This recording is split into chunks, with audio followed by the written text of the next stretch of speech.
If you think Bangers and Mash is a rock band, then this is the list for you. I didn't think they had crisps 200 years ago. They didn't, Ed. It's all bullshit. I'm Ashley with WatchMojo UK, and today we're counting down our picks for the top 10 reasons British food gets a bad rap. Before we begin, we publish new content every day, so be sure to subscribe to our channel and ring the bell to get notified about our latest videos. For this list, we're breaking down the ridiculous stereotype that British food is bad. What's this? Where are the turrets? It's a rubbish start again! Not only does the UK have some of the best food around, bacon butty anyone, but the names totally kick ass too. Number 10, odd food names. Spotted dick, sir. What? Spotted dick. To be fair, Bangers and Mash, Toad in the Hole, and Spotted Dick don't sound very appetizing. But when you take a closer look at these foods, you'll be treated to some wonderful concoctions. Take Bangers and Mash for example. It's just sausages, creamy mashed potatoes, and lots of gravy. Who's gonna turn down such a hot, delicious meal on a cold night? Certainly not us. Sure, if you're not from the UK, the name of the dish doesn't exactly trigger the taste buds right away, but trust us, once you try it, there's no going back.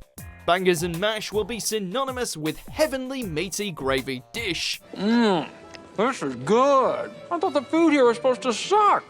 Number 9, it doesn't travel well. Let's face it, when thinking of various national cuisines, any mention of Britain's is probably outside your top 5. And that's being generous. Compared to Italian, French, Chinese, or Indian, British dishes are just not well known or desired worldwide. So, Yorkshire pudding and Toad in the Hole are less likely to be adopted outside of the UK, whereas Indian and Chinese dishes are pretty much universally adored. Thus, less people on a global scale have actually tried British food, leaving the stereotypes about it to live on without challenge. We British sure eat crap. Number 8, it's compared to French food a lot. Being so close to France no doubt hurts the image of British food, seeing as the French have long been thought of as masters of the kitchen. Having basically invented the concept of fine dining, the French lay claim to such mouth-watering inventions as the crepe, soufflé, and ratatouille. So we can understand why French food gets all the good press, while our Sunday roasts are all but ignored. But British food is definitely on the rise, helped no doubt in part by its multicultural and diverse communities. And France's grip on the title of King of Cuisine isn't as tight as it once was. Of course, we both fall to the Italians, because who can live without pizza? Number 7, British-themed restaurants.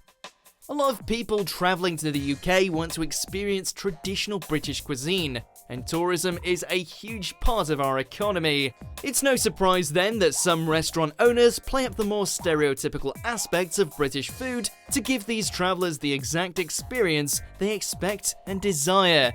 And there's nothing wrong with that, of course, except for the fact that competition is high. So, such restaurants often have to play up the tacky and cliché elements of English food to draw a crowd. We love fish and chips and a pint as much as the next bloke, but the idea that all Brits live on pub food is nonsense. Hey! Number 6, unexpected combinations. Breakfast, 1 cornflake, toasted with low-fat spread. Drink, hot water. Just like the odd food names mentioned earlier, some of the more traditional combinations in British food can sound strange on paper. But trust us when we say you have to try them before knocking them. Take a full English breakfast for example. Bacon, eggs, sausage, toast, beans, mushrooms, and tomatoes. Whoever imagined such goodness could exist all on one plate? The British, that too. Don't pretend like you're not drooling at the thought of it either. The same holds true for other combos like steak and kidney pie, bread and butter pudding, and bubble and squeak. They're all delicious. I can do you a cup of beans. A cup of beans? You never had a cup of beans, man? Oh, you're in for a treat here. Number 5, it's too eclectic to nail down. Hey, get away from here. This is British food. Leave it alone. To still call British food bland in the 21st century is just downright absurd. The UK is one of the more multicultural countries on the planet and celebrates a wide variety of foods from literally all over the world. Heck, one of our national dishes is chicken tikka masala, adopted from India of course, which proves that Brits just can't get enough curry. We even dip our chips in it. Part of the reason why British food still has a bad rap is that it's pretty much impossible to nail down just what British food is anymore. What with all the different origins of dishes popular in the modern day United Kingdom. If anything, we have too much variety. What I do is sometimes get a tin of soup, heat it up, poach an egg in it, serve that with a pork pie sausage roll. I'll get a wimpy. Number 4, Yorkshire puddings aren't Instagram ready. Yorkshire pudding. Simple, yet delicious. A Yorkshire pudding can be served with nearly anything, but should be smothered with gravy for maximum effect. Despite this, its aesthetic qualities are admittedly lacking. It's probably not going to take home any awards for cutest side dish. That honour goes to shrimp cocktail. It looks like, well, most things made out of eggs and flour. Soft on the inside and firm on the outside. Nothing more, nothing less. Come on, baby! Yeah, we did good. So we can understand why there's not much excitement around our famous baked pudding. But like all things British, you have to try it first. Number 3, it's good food, not posh food. The food of kings. Truffles, saffron, caviar, and champagne. Let's get one thing straight. When you get a British meal, you're not going to come home hungry. It's hearty food meant to fill you up and get you from point A to B. Sure, it's not as fancy as French cuisine with their tiny plates, bright garnishes, and photogenic dishes, but sometimes more is more. There's something to be said for practicality when it comes to a nation's culinary habits, as far too many national cuisines focus on style over substance. If you're hungry, you wanna eat. For the same price, would you rather pick at 5 mussels in white wine sauce or a beautiful roast beef with all the trimmings? The answer is obvious. Not enough mince. Manny, do you have a tower of soup for me? Number 2, defunct dishes are still considered the norm. I was just making myself a small sandwich. Do you want one? Prior to World War II, England imported much of their food, so when war broke out, those lines of trade were largely closed.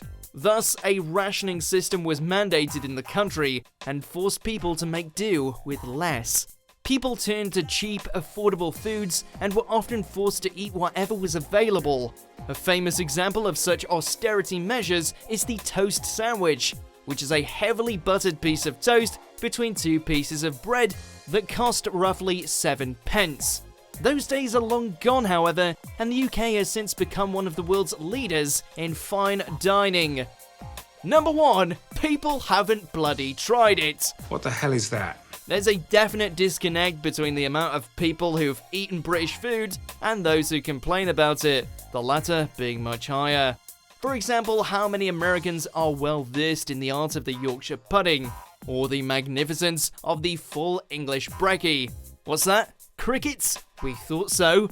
We've been at this game a long time, longer than the United States of America has even been a thing. So trust us when we say we know what we're doing, mate.